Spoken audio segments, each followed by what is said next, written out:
Now you know that the best approach is to use loopback interfaces instead of physical interfaces to create the neighborship and use the BGP multi-hop because you have redundancy here.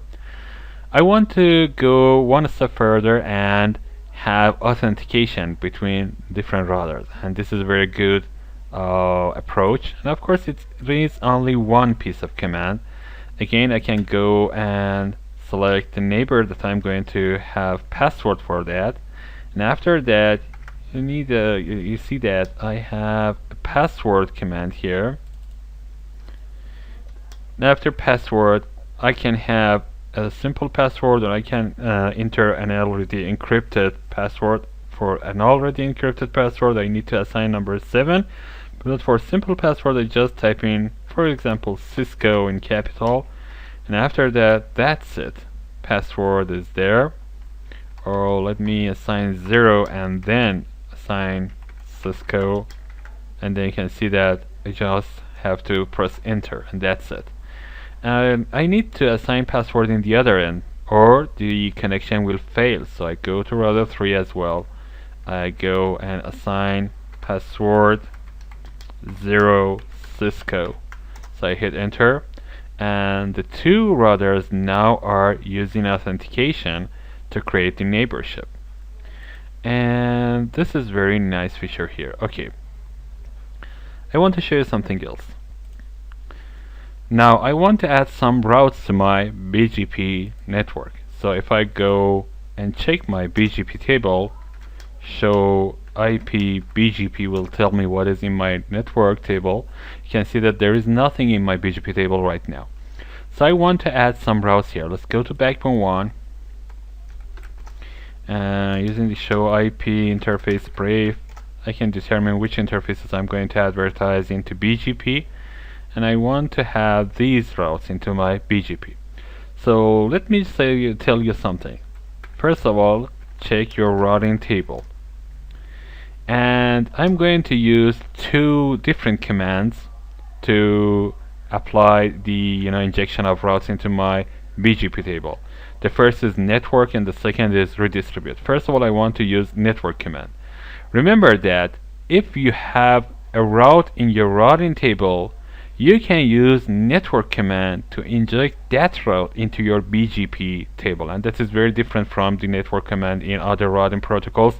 They use network commands to specify which interface is going to be under that process. Here we are using network command to specify which route from my routing table is going to be injected into my BGP table. So this is very important to notice. So let's go to configuration, go to router BGP, and here I guess it is BGP router 1, and if I don't know, I just type in for an arbitrary number. You can see that it tells me it is BGP number 4. So I hit router BGP 4 and hit enter, and now I need to use network command. I know that I have this, and be very careful about the network mask, because the network mask must match what you see in your routing table. I'm going to use network 1110, and after that I need to assign the mask using the mask keyword 255.255.255.0 and hit enter. Now let me check my BGP table, show IP BGP, and you can see that it is in my BGP table. Okay, now if I assign the mask incorrectly, you cannot see this in your BGP table. And if you want to make sure, just check the route, and using the show IP route 1111, for example, you can see that this is actually 1110, and this is 24-bit mask. So first, if this is not in your routing table, you cannot see it in your BGP table. Second, you need to assign the correct mask and the correct network ID, or you won't see it in your BGP table. So you need to make sure about this. So I want to have others 2, 3, 4, 5, and 6 in my networks. So all of them are 24-bit mask. 2, 3,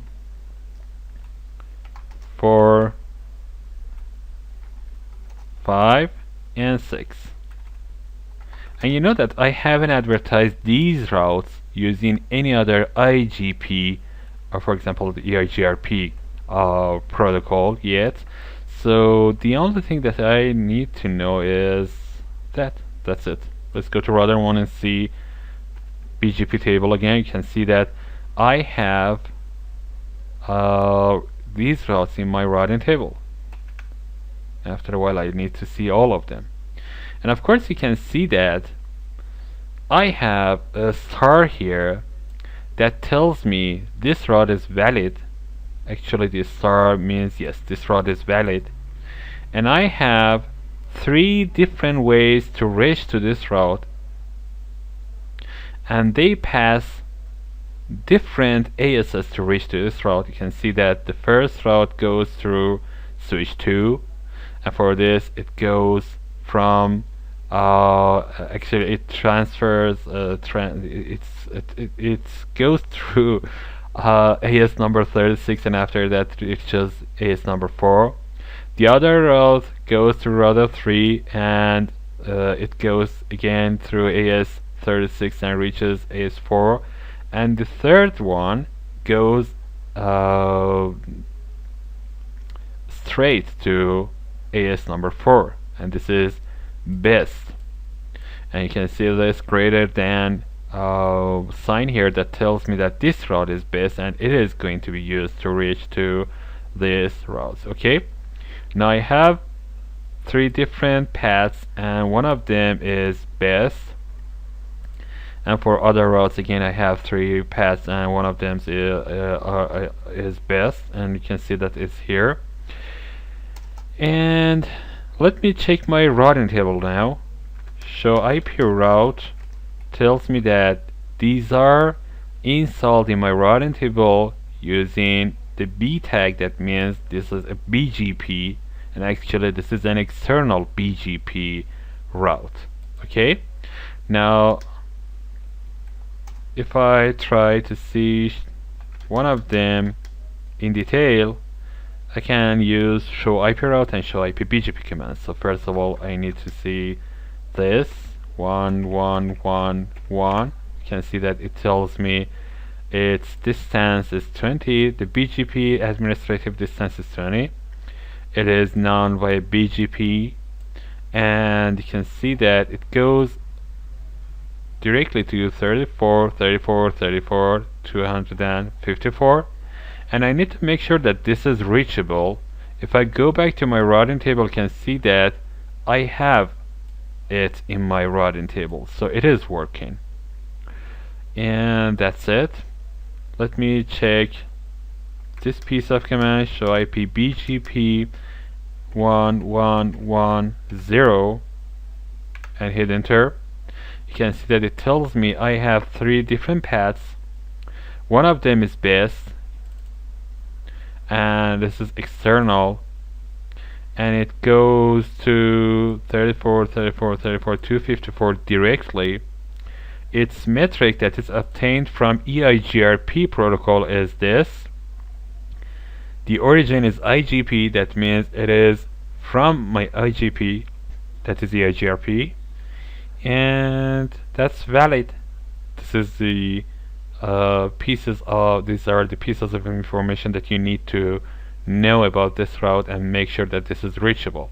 And if you had no EIGRP route to 34, 34, 34, 254, you wouldn't see this as valid, and you would see it as inaccessible. Instead of having a metric here, you would see that it is inaccessible.